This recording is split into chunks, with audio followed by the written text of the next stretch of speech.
ನಮಸ್ಕಾರ ಸ್ನೇಹಿತರೆ. ರಾಜ್ಯದಲ್ಲಿ ಅಷ್ಟೇ ಅಲ್ಲ, ಇಡೀ ದೇಶದಾದ್ಯಂತಹ ಎಲ್ಲ ವಸ್ತುಗಳ ಬೆಲೆಗಳು ದಿಢೀರನೆ ಇಳಿಕೆ ಆಗ್ತಾ ಇದೆ.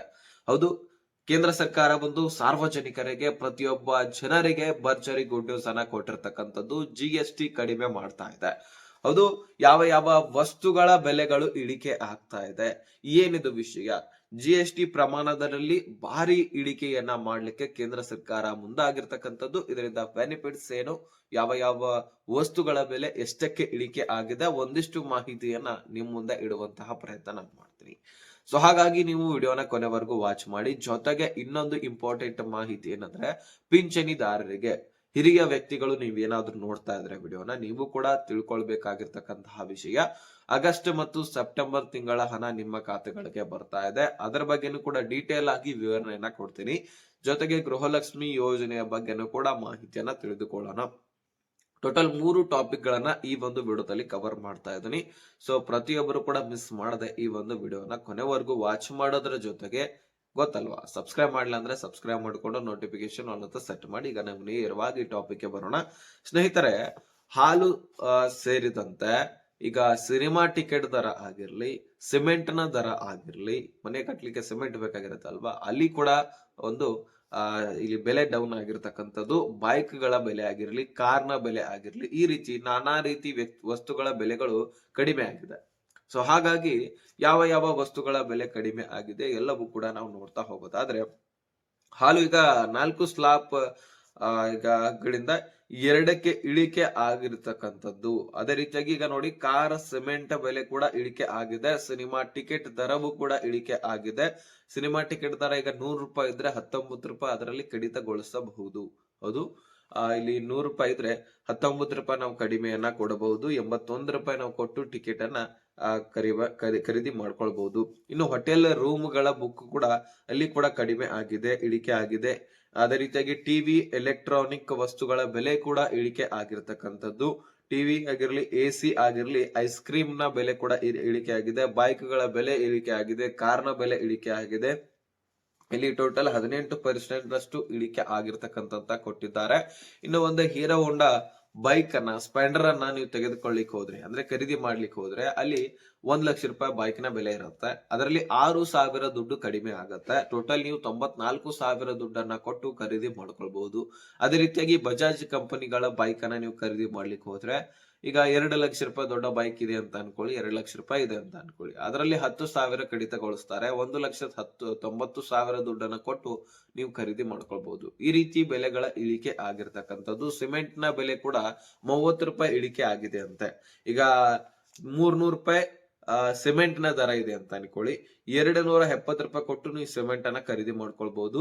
ಒಂದು ಸಿಮೆಂಟ್ ನ ಬೆಲೆ ಹೇಳಿದೆ ನಾನು, ಮನೆ ಕಟ್ಲಿಕ್ಕೆ 300-400 ಸಿಮೆಂಟ್ ಸಹಜವಾಗಿ ಹತ್ತುತ್ತದೆ, ಬೇಕಾಗತ್ತೆ. ಹಾಗಾಗಿ ಅಲ್ಲಿ ಎಷ್ಟೊಂದು ದುಡ್ಡು ನಿಮಗೆ ಉಳಿಯುತ್ತೆ, ಅದನ್ನ ನೀವು ಲೆಕ್ಕಾಚಾರ ಮಾಡ್ಕೊಳ್ಬಹುದು. ಇನ್ನು ಇದಾದ ಮೇಲೆ ಇನ್ನು 5% ಆಗಿರ್ಲಿ, 12% ಆಗಿರ್ಲಿ, 28% ತೆರಿಗೆಯನ್ನ ಈಗ ತಿದ್ದುಪಡಿ ಮಾಡಲಾಗ್ತಾ ಇದೆ ಅನ್ನುವಂತಹ ಮಾಹಿತಿ ಇಲ್ಲಿ ತಿಳಿಸಿರ್ತಕ್ಕಂಥದ್ದು. ಇನ್ನ ಬೈಕ್ ಒಂದು ಆಯ್ತು. ಕಾರನ್ನ ಖರೀದಿ ಮಾಡ್ಲಿಕ್ಕೆ ನೀವು ಹೋದ್ರೆ, ಸುಮಾರು ಸಣ್ಣ ಪುಟ್ಟ ಕಾರ್ಗಳನ್ನ ಈಗ ಒಂದು 4 ಲಕ್ಷ 5 ಲಕ್ಷ ರೂಪಾಯಿ ಇರತಕ್ಕಂತಹ ಕಾರ್ಗಳನ್ನ ಖರೀದಿ ಮಾಡ್ಲಿಕ್ಕೆ ಹೋದ್ರೆ, ಅಲ್ಲಿ 1 ಲಕ್ಷದವರೆಗೂ ಕೂಡ ಕಡಿತಗೊಳಿಸಬಹುದಂತ ತಿಳಿಸಲಾಗಿದೆ. ಸೊ ಈ ರೀತಿ ನೀವು ಯಾರ್ಯಾರು ಹೊಸ ಹೊಸ ವಸ್ತುಗಳನ್ನ ಖರೀದಿ ಮಾಡ್ಲಿಕ್ಕೆ ಹೋಗ್ತೀರಿ, ಆ ಎಲ್ಲ ವಸ್ತುಗಳ ಬೆಲೆಗಳನ್ನ ಇಳಿಕೆ ಆಗಿರುವಂತದ್ದು ನೀವು ಕಾಣ್ತೀರಿ ಅಲ್ಲಿ. ಹೌದು, GST ಏನ್ ಕಡಿಮೆ ಮಾಡಿಬಿಟ್ಟಿದಾರಲ್ವಾ, ಸೊ ಆ ಒಂದು GST ಕಡಿಮೆ ಮಾಡಿರತಕ್ಕಂತಹ ಕಾರಣಕ್ಕಾಗಿ ಎಲ್ಲ ಬೆಲೆಗಳು ಕುಸಿದು ಹೋಗಿದೆ. ಇದರಿಂದ ಜನಸಾಮಾನ್ಯರಿಗೆ ಮತ್ತಷ್ಟು ಹೆಲ್ಪ್ ಆಗಿದೆ. ಲಾಕ್ಡೌನ್ ಟೈಮ್ ದಲ್ಲಿ ಯಾವ ವಸ್ತುಗಳು ಕೂಡ ಸಿಗ್ತಿರ್ಲಿಲ್ಲ. ಸೊ ಅಂತಹ ಸಂದರ್ಭದಲ್ಲಿ ಬೆಲೆ ಏರಿಕೆ ಆಗಿತ್ತು. ಸೊ ಹಾಗಾಗಿ ಆ ಬೆಲೆಗಳನ್ನ GST ಕಡಿಮೆ ಮಾಡುವುದರ ಮುಖಾಂತರ ಬೆಲೆಗಳನ್ನ ಕಡಿಮೆ ಮಾಡ್ತಾ ಇದೆ ಕೇಂದ್ರ ಸರ್ಕಾರ. ಸೊ ಇದು ನಿಮಗೆ ಇಷ್ಟವಾಗಿದ್ರೆ, ಅಂದ್ರೆ ಈ ಒಂದು ಬೆಲೆಗಳು ಕಡಿಮೆ ಮಾಡುವುದು ನಿಮಗೆ ಇಷ್ಟವಾಗಿದ್ರೆ ಕಮೆಂಟ್ ಮಾಡಿ ತಿಳಿಸೋದನ್ನ ಮರಿಬೇಡಿ. ಏನಾದ್ರೂ ಒಂದು ಕಮೆಂಟ್ ಮಾಡಿ ಸಾಕು, ಒಳ್ಳೇದು ಇದು. ಈ ರೀತಿ ಬೆಲೆ ಕಡಿಮೆ ಮಾಡುವುದರಿಂದ ಮತ್ತಷ್ಟು ಜನರಿಗೆ ಹೆಲ್ಪ್ ಆಗುತ್ತೆ. ಈ ರೀತಿ ಸರ್ಕಾರ ಮೇಲಿಂದ ಮೇಲಕ್ಕೆ ಮಾಡಬೇಕು, ಹೊಸ ಹೊಸ ಯೋಜನೆಗಳನ್ನ ತರಬೇಕು. ಈ ರೀತಿ ಏನಾದ್ರೂ ಕಮೆಂಟ್ ಮಾಡಿ ನೋಡೋಣ. ನಿಮ್ಮ ಅನಿಸಿಕೆ, ನಿಮ್ಮ ಮನದಲ್ಲಿ ಏನಿದೆ ನಮಗೂ ಕೂಡ ಗೊತ್ತಾಗಬೇಕಲ್ವಾ.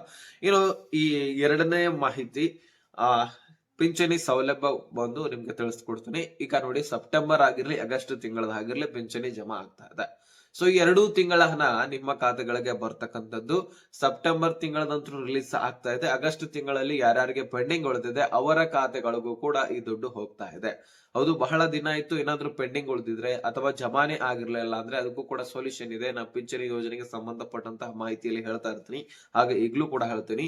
ಈಗ ಯಾರ್ಯಾರು ಪಿಂಚಣಿಯನ್ನ ಪಡ್ಕೊಳ್ತಾ ಇದ್ರಿ ಅವ್ರಿಗಂತೂ ಈಗ ಜಮಾ ಆಗ್ತಾನೆ ಇರುತ್ತೆ. ಯಾರ್ಯಾರಿಗೆ ಮಧ್ಯದಲ್ಲಿ ಪೆಂಡಿಂಗ್ ಉಳಿದಿದೆ, ನೀವು ನಿಮ್ಮ ಜೀವಿತ ಪ್ರಮಾಣ ಪತ್ರವನ್ನ ನೀವು ಯಾವ ಬ್ಯಾಂಕ್ ಅಕೌಂಟ್ ನಲ್ಲಿ ದುಡ್ಡನ್ನ ಪಡ್ಕೊಳ್ತಾ ಇರ್ತೀರಿ ಆ ಬ್ಯಾಂಕ್ಗೆ ಹೋಗಿ ಸಬ್ಮಿಟ್ ಮಾಡಿ. ಯಾಕಂದ್ರೆ ಅಲ್ಲಿರ್ತಕ್ಕಂಥ ಅಧಿಕಾರಿಗಳು ಕೇಳುವಂತದ್ದು ಇದೆ. ಯಾಕಂದ್ರೆ ನೀವು ಬದುಕಿದಿರಾ ಅಂತಕ್ಕಂಥದ್ದನ್ನ ಸರ್ಕಾರಕ್ಕೆ ಕನ್ಫರ್ಮ್ ಮಾಡ್ಬೇಕು. ತದನಂತರ ನಿಮಗೆ ಈ ದುಡ್ಡು ಜಮಾ ಮಾಡುತ್ತೆ ಅಂತ ಒಂದು ಸ್ಪಷ್ಟನೆಯನ್ನ ಕೊಟ್ಟಿದ್ದಾರೆ. ಹಾಗಾಗಿ ಆ ಕೆಲಸ ಮಾಡಿ. ನಿಮ್ಮ ಬ್ಯಾಂಕ್ಗಳಿಗೆ ಹೋಗಿ ಕೂಡ ಅಕೌಂಟ್ ಗಳನ್ನ ಚೆಕ್ ಮಾಡಿ ದುಡ್ಡು ಜಮಾ ಆಗಿದೆ ಇಲ್ಲ ಅಂತ. ಸೊ ಬಹಳಷ್ಟು ಪಿಂಚಣಿದಾರರು ವೇಟ್ ಮಾಡ್ತಾನೆ ಇದ್ದಾರೆ. ಈಗ ಈ ಒಂದು ಯೋಜನೆ ಅಂದ್ರೆ ಶಾಶ್ವತ ಯೋಜನೆ ಆಗಿದೆ ಪಿಂಚಣಿ. ಸೊ ಪ್ರತಿ ತಿಂಗಳು 5ನೇ ತಾರೀಕು ಒಳಗಾಗಿ ಜಮಾ ಮಾಡಿ ಕ್ಲಿಯರ್ ಮಾಡಬೇಕು. ಆದ್ರೆ ಈ ಗ್ಯಾರಂಟಿ ಯೋಜನೆಗಳು ಬಂದಾಗಿನಿಂದ ಸರ್ಕಾರ ಏನ್ ಮಾಡ್ತಾ ಇದೆ, ಸರಿಯಾಗಿ ಪಿಂಚಣಿ ಹಣವನ್ನ ಜಮಾ ಮಾಡಿರ್ಲಿಲ್ಲ. ಒಂದ್ ತಿಂಗಳು ಜಮಾ ಮಾಡೋದು, ಮತ್ತೊಂದ್ ತಿಂಗಳದ ಪೆಂಡಿಂಗ್ ಉಳಿಸೋದು, ಒಂದ್ ತಿಂಗಳದ ಮತ್ತೊಂದು ಜಮಾ ಮಾಡೋದು, ಮತ್ತೊಂದ್ ತಿಂಗಳದ ಪೆಂಡಿಂಗ್ ಉಳಿಸೋದು, ಈ ರೀತಿ ಆಗ್ತಾನೆ ಇತ್ತು. ಆದ್ರೆ ಈಗ್ಲಾದ್ರೂ ಜಮಾ ಮಾಡ್ತಾರ ಅಂತ ಕಾಯ್ತಾ ಇದ್ದಾರೆ. ಸೊ ಡೆಫಿನೆಟ್ಲಿ ಈಗ ಖಾತೆಗಳಿಗೆ ಜಮಾ ಆಗ್ತಾನೆ ಇದೆ. ನೋಡಿ, ಬೇಕಾದ್ರೆ ನಿಮ್ಮ ಅಕೌಂಟ್ ಅನ್ನ ಚೆಕ್ ಮಾಡ್ಕೊಂಡು ನೋಡಿ. ಇನ್ನು ಆಗಸ್ಟ್ ತಿಂಗಳದ ಪೆಂಡಿಂಗ್ ಉಳಿದಿದ್ರೆ ನಾನು ಹೇಳದ್ನಲ್ಲ, ನಿಮ್ಮ ಜೀವಿತ ಪ್ರಮಾಣ ಪತ್ರವನ್ನ ಸಬ್ಮಿಟ್ ಮಾಡೋದು ಅತಿ ಅವಶ್ಯಕ ಆಗಿದೆ. ಸೊ ಪ್ರತಿಯೊಬ್ರು ಕೂಡ ಮಿಸ್ ಮಾಡದೆ ಆ ಒಂದು ಕೆಲಸವನ್ನ ಮಾಡಿ. ಇನ್ನು ಇದರ ಬಗ್ಗೆ ಏನೋ ನಿಮಗೆ ಕ್ವಶನ್ಸ್ ಇದ್ರೆ, ಡೌಟ್ಸ್ ಗಳಿದ್ರೆ ಡಿಸ್ಕ್ರಿಪ್ಷನ್ ಅಲ್ಲಿ ಇನ್ಸ್ಟಾಗ್ರಾಮ್ ಲಿಂಕ್ ಕೊಟ್ಟಿರ್ತೀನಿ, ಅಲ್ಲಿಂದ ನನಗೆ ಮೆಸೇಜ್ ಮಾಡಬಹುದು. ನಾನು ನಿಮಗೆ ಖಂಡಿತವಾಗ್ಲೂ ರಿಪ್ಲೈ ಕೊಡ್ತೀನಿ, ಆದ್ರೆ ಫಾಲೋ ಮಾಡ್ಬೇಕು. ಇನ್ನು ಇದರ ಬಗ್ಗೆ ಡೀಟೇಲ್ ನಿಮಗೆ ಸಿಕ್ಕಿದ್ರೆ ಸ್ನೇಹಿತರೆ, ಇನ್ನು ಗೃಹಲಕ್ಷ್ಮಿ ಯೋಜನೆಯ ಬಗ್ಗೆನೂ ಕೂಡ ಬಹಳಷ್ಟು ಜನ ಕೇಳ್ತಾನೆ ಇದ್ರಿ. ಸೊ ಗೃಹಲಕ್ಷ್ಮಿ ಯೋಜನೆ 2,000 ಈಗ ಬರ್ತಾ ಇದೆ. 2,500 ಕೋಟಿ ಫಂಡ್ ಈಗ ರಿಲೀಸ್ ಆಲ್ರೆಡಿ ಆಗಿದೆ. ಗ್ರಾಮ ಪಂಚಾಯಿತಿ ಕೂಡ ಬಂದಿದೆ. ಈಗ ಟ್ರಯಲ್ ಕೂಡ ಮಾಡಲಾಗ್ತಾ ಇದೆ ಅನ್ನುವಂತಹ ಮಾಹಿತಿ ಸಚಿವೆ ಲಕ್ಷ್ಮೀ ಹೆಬ್ಬಾಳ್ಕರ್ ಕೊಟ್ಟಿದ್ರು. ಹಾಗಾಗಿ ಟ್ರಯಲ್ ಕೂಡ ನಡೀತಾನೆ ಇದೆ. ಯಾವುದೇ ರೀತಿ ತಾಂತ್ರಿಕ ದೋಷಗಳು ಕಂಡು ಬಂದಿಲ್ಲ ಅಂತ ಹೇಳಿದ್ದಾರೆ. ಇನ್ಮೇಲೆ ಏನಾದ್ರೂ ತಾಂತ್ರಿಕ ದೋಷಗಳು ಕಂಡು ಬಂದಿದ್ರು ಸಹಿತ ಒಂದು 10 ದಿನ ಮತ್ತೆ ಡಿಲೇ ಆಗುತ್ತೆ. ಏನಾದ್ರೂ ಕಂಡು ಬರಲಿಲ್ಲ ಅಂದ್ರೆ ನಿಮ್ಮ ಖಾತೆಗಳಿಗೆ ನೇರವಾಗಿ ಸ್ಪೀಡ್ ಆಗಿ ಜಮಾ ಮಾಡುವಂತಹ ಕೆಲಸ ರಾಜ್ಯ ಸರ್ಕಾರ ಇಲ್ಲಿ ಮಹಿಳಾ ಮತ್ತು ಮಕ್ಕಳ ಅಭಿವೃದ್ಧಿ ಇಲಾಖೆ ಮಾಡತ್ತೆ ಅಂತ ಹೇಳ್ಬಹುದು. ಸೊ ಇದನ್ನ ಸ್ವತಃ ಸಚಿವೆ ಲಕ್ಷ್ಮೀ ಹೆಬ್ಬಾಳ್ಕರ್ ಅವರು ತಿಳಿಸಿರ್ತಕ್ಕಂಥದ್ದು. ಯಾರು ಕೂಡ ವರಿ ಮಾಡ್ಕೊಳ್ಬೇಡಿ, ನಾವು ಯಾವ ಕಂತುಗಳನ್ನು ಕೂಡ ಮಿಸ್ ಮಾಡೋದಿಲ್ಲ.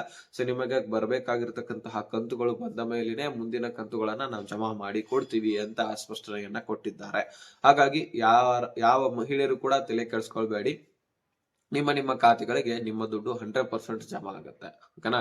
ಸೊ ಬಹಳಷ್ಟು ಫಲಾನುಭವಿಗಳು ಕಾಯ್ತಾ ಇರ್ತಾರೆ, ಇವತ್ತು ಜಮಾ ಆಗುತ್ತೆ, ನಾಳೆ ಜಮಾ ಆಗುತ್ತೆ, ಇದರಿಂದ ನಾವು ಏನೋ ತೆಗೆದುಕೊಳ್ಬೇಕು, ಯೂಸ್ ಮಾಡ್ಕೊಳ್ಬೇಕು, ಅದು ತಗೋಬೇಕು, ಇದು ತಗೋಬೇಕಂತ ಕಾಯ್ತಾನೆ ಇರ್ತೀರಿ. ಸೊ ಇದು ಎಲ್ಲರಿಗೂ ಕೂಡ ಗೊತ್ತಿರತಕ್ಕಂತಹ ವಿಷಯ. ಸೊ ಹಾಗಾಗಿ ಸರ್ಕಾರ ಏನ್ ಮಾಡುತ್ತೆ, ನಿಮ್ಮ ಖಾತೆಗಳಿಗೆ ನಿಮ್ಮ ದುಡ್ಡು ಜಮಾ ಮಾಡುತ್ತೆ. ಈಗಾಗಲೇ ಆಲ್ರೆಡಿ 4 ತಿಂಗಳಾದ್ರೂ ಪೆಂಡಿಂಗ್ ಉಳಿದಿದಾವೆ. ಜೂನ್, ಜುಲೈ, ಆಗಸ್ಟ್, ಸೆಪ್ಟೆಂಬರ್ ಈ 4 ತಿಂಗಳ ಹಣದಲ್ಲಿ 2 ತಿಂಗಳ ಹಣ ಆದ್ರೂ ಸದ್ಯಕ್ಕೆ ಜಮಾ ಮಾಡ್ತೀವಿ ಅಂತ ಸಚಿವೆ ಲಕ್ಷ್ಮೀ ಹೆಬ್ಬಾಳ್ಕರ್ ಅವರು ಸ್ಪಷ್ಟನೆಯನ್ನ ಕೊಟ್ಟಿದ್ದಾರೆ. ಸೊ ಈ ಒಂದು ವಿಷಯವನ್ನ ನಿಮಗೆ ತಿಳಿಸಬೇಕಾಗಿತ್ತು. ತಿಳಿಸಿದನಿ, ಅರ್ಥ ಆಗಿದ್ರೆ ನೆಕ್ಸ್ಟ್ ಮಾಹಿತಿ ಹಂಚ್ಕೋಣ. ಅಲ್ಲಿ ತನಕ ಬಾಯ್ ಬಿಡಿ ಫ್ರೆಂಡ್ಸ್.